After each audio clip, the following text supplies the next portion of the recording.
भारतीय इतिहास के कुछ विषय भाग 1, इसका अध्याय 3 है और अध्याय 3 बंधुत्व, जाति तथा वर्ग। इस पाठ के अंतर्गत हमारा आज का उपभाग है 4.3, एक वैकल्पिक सामाजिक रूपरेखा, संपत्ति में भागीदारी। सामान्य तौर पर हम देखते हैं संपत्ति में भागीदारी किस प्रकार से होती है। संपत्ति हम इकट्ठा करते हैं और उस संपत्ति का प्रयोग हम अपने लिए करते हैं तो समाज में निंदा पाते हैं। हम संपत्ति इकट्ठी करते हैं और उस संपत्ति से हम समाज में निंदा पाते हैं तो क्या होता है, क्योंकि वो हम अपने लिए इकट्ठी करते हैं तो उससे क्या होता है, हम निंदा पाते हैं। और उस संपत्ति को हमने जो इकट्ठा किया है उस संपत्ति को हम परस्वार्थ के लिए प्रयोग करते हैं, दान में उसका प्रयोग कर लेते हैं तो वो हम समाज में क्या पाते हैं, प्रशंसा पाते हैं। तो हमें प्रशंसा कब मिलेगी, जब हम अपनी अर्जित की हुई संपत्ति का दान करें, गरीबों में, निर्धनों में, जरूरतमंदों में उस संपत्ति का वितरण करें तो हमें समाज में मान, सम्मान और प्रशंसा प्राप्त होगी। यदि हम समाज अब संपत्ति अर्जित करके केवल हम अपने लिए उपयोग करें उसका तो समाज में निंदा का पात्र बनते। आगे का हमारा जो विषय है वो यही बताता है। अभी तक हम उन परिस्थितियों का परीक्षण करते रहे हैं, वो जो परिस्थितियां थी उनका परीक्षण करते रहे जहां लोग अपनी संपत्ति के आधार पर सामाजिक प्रतिष्ठा का दावा करते हैं। हम ये मानते हैं लोग अपनी संपत्ति के आधार पर मुंह मियाँ मिट्ठू बन जाते हैं। लोग हमारे पास ये है, हमारे पास वो है। कल एक हमारा चेला मिल गया, रास्ते में शिष्य मिल गया तो आकर के आशीर्वाद लिया और कहने लगा गुरु अब तो हम चैन में हैं, 7-8 गाड़ियाँ चल रही हैं। तो ये क्या है, अच्छी बात है, हमारी भी शुभकामनाएं है उसकी और ज़्यादा हो, लेकिन अपने मुंह से अपनी संपत्ति का बखान करने का मतलब है हम समाज में ज़्यादा प्रतिष्ठा प्राप्त करें। अपनी संपत्ति को लोगों के सामने प्रदर्शित करने का मतलब ये होता है कि हमें समाज में प्रतिष्ठा मिल जाए, समाज में मान सम्मान मिले। लेकिन समाज में मान सम्मान और प्रतिष्ठा ऐसे नहीं मिलती। बहुत से लोग होते हैं, देखा होगा आप लोगों ने, संपत्ति का स्वयं प्रदर्शन करते हैं और वो इसलिए करते कि समाज में उनको क्या मिल जाए, मान और प्रतिष्ठा मिले। लेकिन ऐसा होता नहीं है, या फिर उन्हें यह स्थिति प्रदान की जाती। किंतु समाज में अन्य संभावनाएं भी हैं। वह स्थिति जहां दानशील आदमी का सम्मान किया जाता था तथा कृपण व्यक्ति अथवा वह जो स्वयं अपने लिए संग्रह करता था घृणा का पात्र होता था। यानी जो दान होता था समाज में, दानशील का व्यक्ति होता था वो सम्मान या प्रशंसा का पात्र होता था, और एक कृपण व्यक्ति, कंजूस व्यक्ति जो केवल अपने लिए ही संपत्ति इकट्ठा करता था वो समाज में घृणा का पात्र होता था।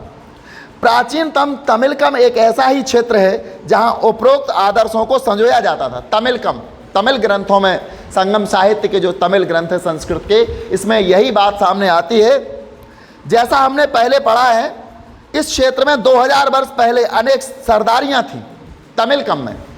दक्षिण भारत में हमने सरदार और सरदारियां आपको बताई थी, और ये क्या करते थे, इनको सरदार जो होते थे ये जो धन इकट्ठा करते थे ये कैसे, उपहारों के द्वारा, भेंट और उपहार के द्वारा। जबकि राजा या शासक होते थे वो कैसे करते थे, कर के द्वारा, टैक्स के द्वारा। यह सरदार अपनी प्रशंसा, ये लोग क्या करते थे जो सरदार होते थे, जब इनकी प्रशंसा कोई करता था, चारण या भाट इनकी जो प्रशंसा करते थे, तब ये क्या करते थे, अपने गले में पहनी हुई मूल्यवान कोई माला, रत्नों से जड़ित माला उनको दान दे देते थे, भेंट दे देते थे। प्रशंसा गाने वाले चारण और कवियों के आश्रयदाता होते थे। तमिल भाषा के संगम साहित्यिक संग्रह में सामाजिक और आर्थिक संबंधों का अच्छा चित्रण है। जो तमिल साहित्य के ग्रंथ हैं, साहित्यिक ग्रंथ, संगम साहित्य, इसका हम पहले उल्लेख कर चुके हैं, ये आर्थिक संबंधों का अच्छा चित्रण है। तमिल साहित्य में लोगों के बीच, शासकों के और लोगों के बीच आर्थिक संबंध कैसे थे उसका चित्रण है, जो इस ओर इंगित करते। इंगित का मतलब होता है इशारा करना या संकेत करना, है कि हालांकि धनी और निर्धन के बीच विषमताएं तो थीं। संगम साहित्य में यह वर्णन है कि धनी और निर्धन लोगों के बीच विषमताएं थीं। धनी सम्मान पाते थे, निर्धन लोग परेशान रहा करते थे, विषमताएं तो थीं। जिन लोगों का संसाधनों पर नियंत्रण था उनसे यह अपेक्षा की जाती थी कि वे मिल बांटकर उसका उपयोग करें। संगम साहित्य में ऐसा उल्लेख मिलता है कि जिन लोगों का संसाधनों पर ज़्यादा नियंत्रण था या ज़्यादा धनी होते थे, उनसे अपेक्षा की जाती थी कि वो उस धन को मिल बांट कर उपयोग करें, अकेले उपयोग ना करें। उसका, उस धन का कैसे करना है उपयोग, मिल बांट कर, जो ज़रूरतमंद है उनको देते रहें। स्रोत 14 है निर्धन दानी सरदार।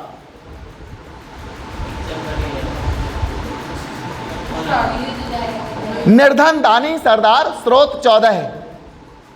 यहां हम जैसा नाम से पता चल रहा है कि निर्धन व्यक्ति है, दानी भी है और सरदार भी। निर्धन दानी सरदार, यह रचना पुरुनारुरु से उद्धृत है। पुरुनारुरु, निर्धन दानी सरदार, यह रचना पुरुनारुरु से उद्धृत है, जो तमिल संगम साहित्य लगभग प्रथम शताब्दी ईसा पूर्व ईस्वी की है। एक पद्यावली है। पद्यावली मतलब पद्य में रचना है।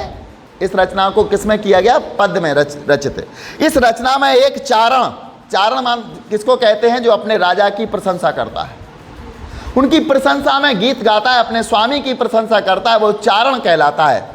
बहुत से लोग देखे होंगे आपने, आज भी चारण हैं। अब वो पद्यवत रचना नहीं करते, वो अलग बात है। किसी नेता के साथ रहते तो नेता के गुणों का गान करते हैं। नेता चाहे कुछ भी कर रहा हो, गलत कुछ भी करे, उस गलत बात नहीं कहेंगे, वो उसकी प्रशंसा में ही शब्द बोलते हैं। ये महादानी है, वो कभी चवन्नी दान नहीं करते हो, लेकिन ये महादानी है। ये महादयालु है, वो कभी दया किसी पे दिखाते ही नहीं है, लेकिन उनकी प्रशंसा बोलते हैं लोगों के सामने। और वो जो नेता होते हैं या जो राजा होते थे, वो ऐसे लोगों को कुछ उपहार दे देते थे हमारी प्रशंसा करने के एवज में। इस रचना में एक चारण अपने आश्रयदाता का चित्रण अन्य कवियों के समक्ष इस भांति कर रहा है। एक चारण है जो अपने राजा की प्रशंसा करता है, अन्य कवियों की भांति इस प्रकार करता है सबके सामने। उसके यानी आश्रयदाता राजा पास हर रोज दूसरों पर खर्च करने के लिए धन नहीं है। कैसे प्रशंसा कर रहे हैं संगम साहित्य में कि जो आश्रयदाता है, जो राजा है उन चारण का, तो उसके पास हर रोज दूसरों पर खर्च करने के लिए धन नहीं है, किंतु वह इतना ओछा भी नहीं है कि यह कहकर कि मेरे पास कुछ नहीं है, दान देने से मना कर दे। यानी चारण कहता है कि मेरे जो राजा हैं, स्वामी हैं, उनके पास हर रोज किसी दूसरों को दान देने के लिए धन नहीं है, लेकिन इतने ओछे भी नहीं है, इतने हल्के भी नहीं है कि उनके पास कोई मांगने जाए, याचना करने जाए और वो उसको कुछ ना दें, देते अवश्य हैं।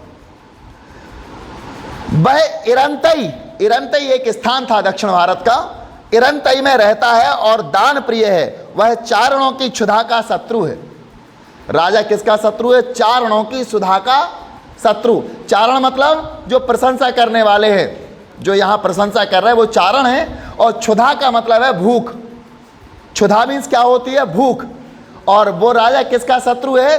चारणों की क्षुधा का शत्रु, अर्थात चारणों की भूख का शत्रु है वो। यदि तुम अपनी गरीबी को समाप्त करना चाहो तो मेरे साथ आओ। वो चारण कह रहा है कि यदि आप अपनी गरीबी को समाप्त करना चाहो तो मेरे पास आओ। तुम सभी चारण जिनके होंठ इतने दक्ष हैं, चारणों से कहते, वो चारण भाई है अपने आपस में कहते हैं कि तुम सभी चारण, तुम्हारे होंठ इतने दक्ष हैं। दक्ष का मतलब है योग्य हैं दूसरों की प्रशंसा करने में। चारण का काम क्या होता है? राजा की प्रशंसा करना। और तुम्हारे होंठ कैसे हैं? प्रशंसा करने में दक्ष हैं, योग्य हैं, काबिल हैं। यदि हम उससे प्रार्थना करेंगे, एक चारण अन्य चारणों से कहता है कि यदि हम उस राजा की प्रशंसा करेंगे और अपनी भूख से क्षीण हुई पसलियां उसे दिखाएंगे। भूख से क्षीण हुई पसलियां होती हैं, यहाँ से हड्डियां जो दिखाई देती हैं उनको पसली बोलते हैं। और जो भूखा व्यक्ति होता है, भूखा मरने लगता है, उसकी पसलियां दिखाई देने लगती हैं।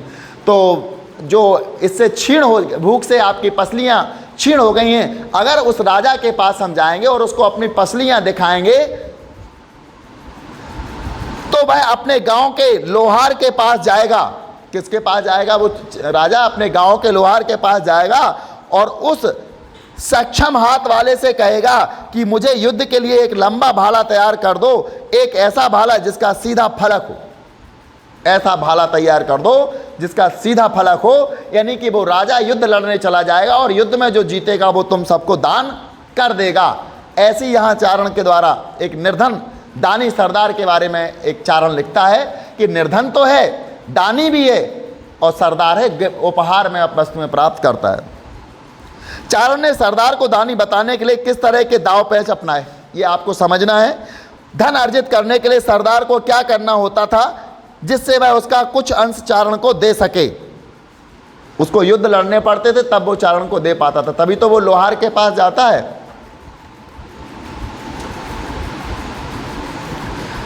यहाँ एक चारण और उनके अनुयायी यहाँ दिखाई दे रहे हैं, एक मूर्ति दी है ये। यहाँ इन दोनों के बीच अंतर कैसे दिखाई दे रहा है, देखो इनकी पसली दिखाई दे रही हैं, पसली दिखाई दे रही ना, ये पसली क्यों दिखाई देती हैं? आजकल तो लोग जिम जाके पसलियां दिखाने का प्रयास करते हैं।